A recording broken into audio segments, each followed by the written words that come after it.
What's all royal babies? Boss King baby back here with another video. Hey, hold on now, bro.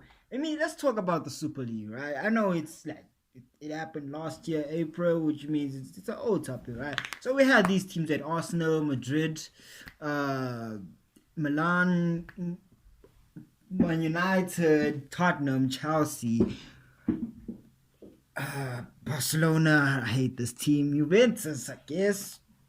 Liverpool. Okay. But okay, we had the elite teams of Europe planning on making a Super League. You know what I mean? Where only the PSG is supposed to be in there.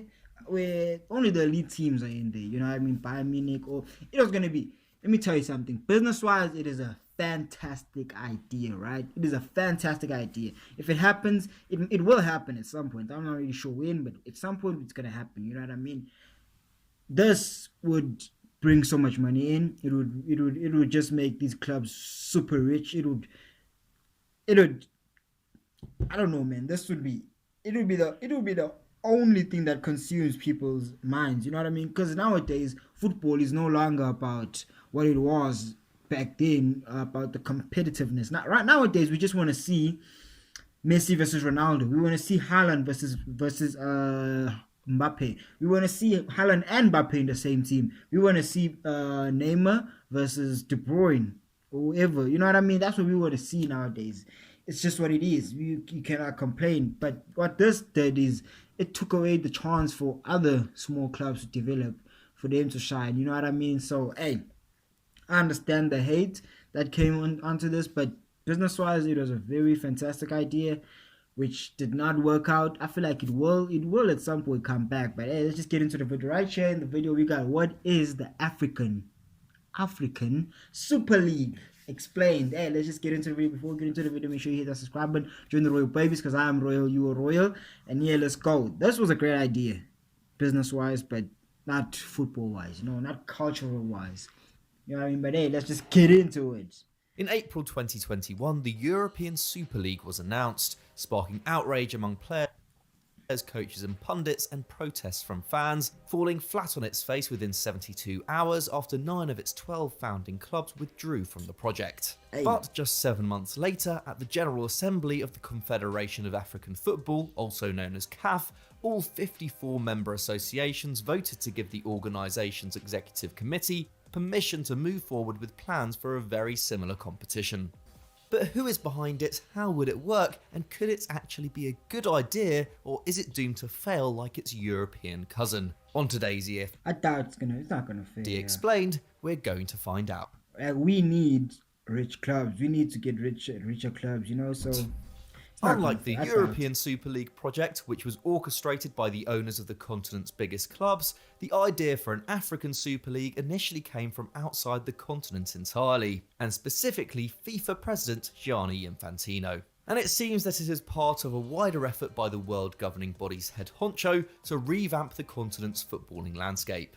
Infantino first mentioned the idea back in 2019 during a speech in which he also expressed a desire to raise $1 billion to build modern stadiums in each of Africa's 54 nations. Part of what he called a 3-pillar approach to strengthen African football, focusing on infrastructure, refereeing and competitions. His plan for a 20-team Pan-African league made most of the headlines. In his words, such a league could make at least $200 million in revenue, which would put it among the top 10 in the world, while he also suggested it could generate up to $3 billion over a 5-year period. Considering that the prize money for winning the CAF Champions League, the continent's biggest competition, currently stands at just $2.5 million, this is quite a claim. It was rarely mentioned again until Patrice Motsepe, the billionaire owner of South African club Mamelodi Sundowns and reportedly Africa's 11th richest man, was elected president of CAF in March 2021. Infantino had endorsed Motsepe in the build-up to the election, and his premiership is expected to see closer cooperation between the African governing body and FIFA. That same day, Barbara Gonzalez, CEO of Tanzanian club Simba SC, tweeted a photo of her and Infantino with a caption reading, "The rollout of the African Super League with 20 permanent member clubs is underway." FIFA officials were apparently unaware that... What does it mean by permanent? Why is it permanent member clubs? You know what I mean? I feel like whatever it is that's big, it should give other ones, other clubs a chance. By the words permanent, I feel like it's just gonna be the same teams over and over and over and over. You know what I mean? I just feel like it should be like the what you call the Champions League, where different qualifiers from different leagues join up. You know what I mean? But this is just horrible if it goes that way. You know what I Gonzalez was mean? But this is also going to be a league. It's not going to be a cup. So planning I to don't do know. this, but it helped bring the plan back to the public attention. By the summer, Motsepe confirmed that talks were taking place with broadcasters over funding for the proposed competition, adding that CAF had learned from the mistakes of the European Super League. Within months, the African Super League had gone from a little talked about idea to a very real possibility. And while the European Super League was widely disregarded, establishing a similar competition in Africa arguably makes more sense. Unlike Europe, which attracts the most talented footballers from all over the world and is home to globally viewed competitions that generate eye-watering revenue, clubs and federations in Africa have long struggled for investment. With the vast majority of the continent's most talented players poached by richer European clubs and academies at an early age, the quality of football in African nations, particularly away from the powerhouses of Egypt, Morocco, Tunisia and South Africa, has suffered. This has seen many fans choose to follow the likes of Chelsea, Barcelona and Liverpool, where some of Africa's most iconic players have become legends, rather than support the best clubs in their country. CAF has also endured a television revenue crisis on top of this. So this is very understandable. So what they basically trying to do is bring it to Africa. You know what I mean? Bring African football to Africa. We don't want to see, because as good at it is for these players, we don't want to see it necessarily. We wish we had the infrastructure and the money to pay Mo Salah, to pay Riyad Mahrez, to pay Mane, Mendy, all these players. We wish they wouldn't have to go, but you know, it's just what it is.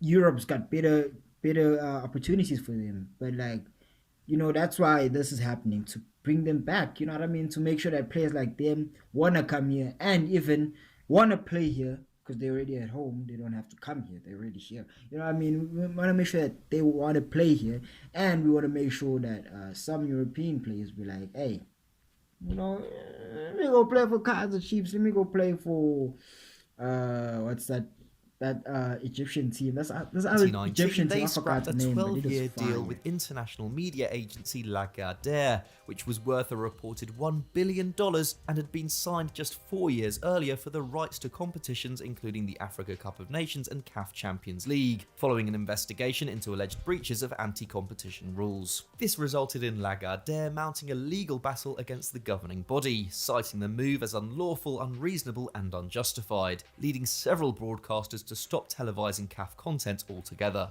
Situations like this only make it more difficult for supporters to follow their country's top clubs, and CAF remains without a long-term broadcast deal as this goes out. As for the funding of domestic competition, it's clear just how big a gap there is between African nations and their European counterparts. In 2021, the Tanzanian Premier League, one of the fastest growing competitions in Africa, renewed its license with broadcaster Azam TV in an unprecedented 10-year deal worth 225.6 billion Tanzanian shillings, equivalent to around £72 million.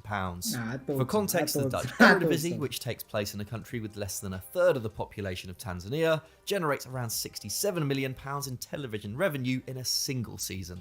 So while the Azam deal is impressive, it is still a long way off competing with the kind of money at play in Europe or even the Americas. In short, African football needs much bigger investment to develop the kind of infrastructure needed to keep hold of its best players and inspire greater interest from fans. In 2021, the New York Times' Rory Smith suggested that with substantial television revenue, it doesn't seem impossible that a Pan-African league might rival one of the talent-generating leagues in Europe, like the Netherlands or Portugal, for quality in a relatively short space of time. In theory, this would increase the likelihood of the next Mo Salah playing for Al Ahly or Zamalek rather than Basel or Roma in his early 20s, keeping more fans interested in domestic and continental club football rather than seeking their entertainment from the European game, and in the long term bringing bigger sponsorship deals to African football. But while this is a nice idea in theory, making it happen who benefits successfully Let's see and for this. the right reasons is another matter. In July 2021, Patrice Motsepe said, "In Africa, whenever you initiate a competition, it must be for the benefit of everyone. We don't do things that exclude our people. We need funding and money for our member associations, for our youth, to develop African football." This was seemingly an attempt to stop fears that, like its European counterpart, an African Super League would only really benefit the rich clubs who participate in it. But the problem is that so far there has been almost no detail as to how the African Super League would operate, how the money generated from it would be distributed, or when it would even start. While there seems to be an understanding that the competition would comprise of 20 permanent teams, there are also rumours that there would be 4 additional places up for grabs through regional qualification. It's also understood that okay, now that makes sense, because permanent, it shouldn't be permanent. It should be 20 teams. You can just make a Premier League type of shit, alongside domestic competitions, meaning the heavyweights that contest it would still participate in their domestic leagues. Although what this would mean for the CAF Champions League and Confederation Cup, the equivalent of the Europa League, remains to be seen.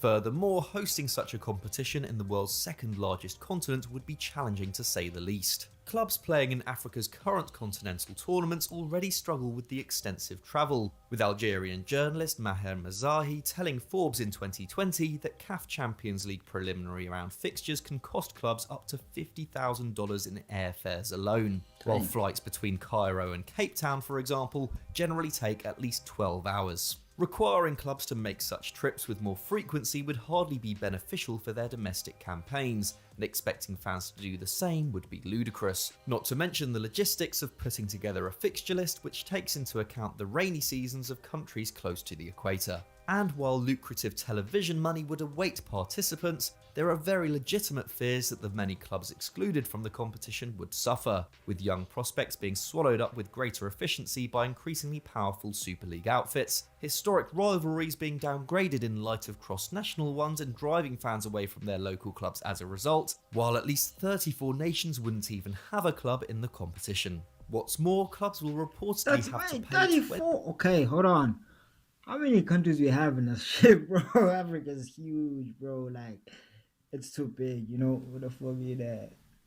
But Africa's big, $20 million per season for 5 seasons to enter, something which would be tough even for some of the continent's biggest outfits. According to a study by economic researcher Saif Adin Galal, only 5 African clubs, all of them from Egypt or South Africa, are even worth as much as $20 million as of the 2021-22 season. In the words of African football expert Gary Al Smith, the very unique challenges in Africa makes the Super League idea an insane one. And as for whether the motivation for a Super League really has the long-term well-being of African football at its heart, we have to bring it back to the man who dreamt it up, Gianni Infantino. Tarek Panja, one of the journalists at the centre of reporting the European Super League debacle, said in 2021, "There's a suspicion that Gianni's motivations may be less to do with securing the future of African soccer and more his hopes of creating a club competition that can rival and eventually overtake the Champions League. For that to happen, the expanded Club World Cup needs teams from all over the world who can compete with the powerhouses of Europe.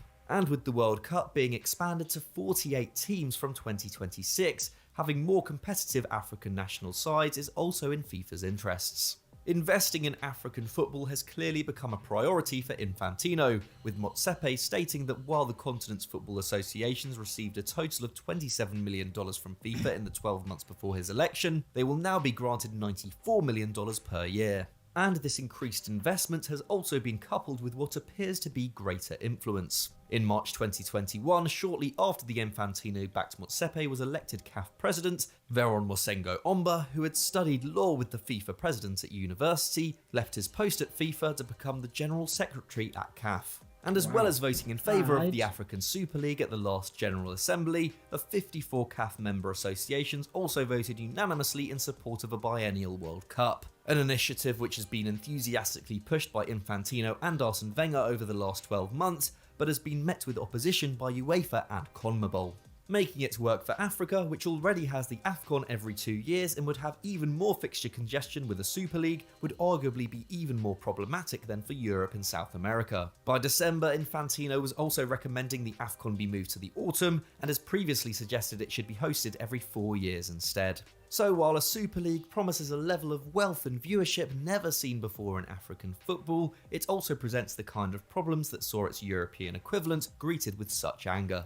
If such a project destroys decades of tradition, is unworkable for fans and leaves the vast majority of clubs in a more perilous state in the long term, then is it really worth it? Without a more detailed plan as to what the African Super League would actually look like, it's difficult to draw any hard conclusions right now. But it has so far done little to reassure fans who see power and greed as increasingly large forces in the beautiful game.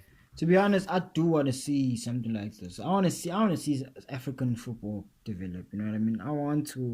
I am a Man City fan, but I want to be more of a Orlando Pirates type of fan. You know what I mean? Orlando Pirates, not Kaiser Chiefs. Bidvits fan. You know what I mean? Ajax Cape Town, whatever the hell. You know what I mean? That's what I'd rather be. Or I desire, not okay. I wouldn't rather. I love Man City, so I can't say I'd rather be there. But I desire, you know, I want to have that. You know, I don't know if you understand what I'm saying, but yeah, I want to see more investments coming into Africa. You know what I mean? So that was our take on the proposed African Super League. Do you think it would be a good idea or not? Let us know in the comments. I think it's a great idea if it develops the people, the countries, the football, the quality of the football, and it brings more eyes into Africa, then it's a fantastic idea. But if it has any ill intentions in it, then of course. But I always think that everything good has bad in it. You know what I mean?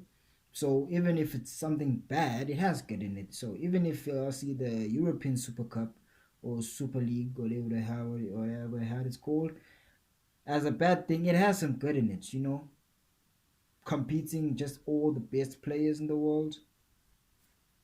How is that not good? You want to see that. You want to see that. Those are the games. If you look at it properly, bro. Chelsea and Man City were playing yesterday. That game was the most viewed game, like from the games yesterday. You know what I mean? Liverpool and Arsenal, Manchester United and Liverpool, Manchester United and City, Manchester United and PSG, Bayern and PSG, Atletico Madrid, and you know all these the most viewed games just all put together in one league. So it's just every game is the most viewed game and most talked about game. So hey, it's a fantastic idea in my opinion, business wise, but with ill intentions, like not needing fans type of shit. Because I think that was part of the whole super league thing, Super Cup league thing, that they won't need fans. Because okay, they won't really need fans as much because they'll be playing around the world, and who doesn't know Ronaldo? Who doesn't know Messi? They don't have to watch football to want to watch Messi go against Ronaldo. You know what I mean? But yeah, that is it for the video. I hope you guys understand what I'm saying. I don't know what the fuck am I saying today, to be honest with y'all. I don't know. But anyways, I hope you guys enjoyed. Make sure you hit the subscribe button. Join the Royal Babies. I'm sorry. Join the Royal Babies because I'm royal, you are royal, and I'm very tired. Let me go sleep.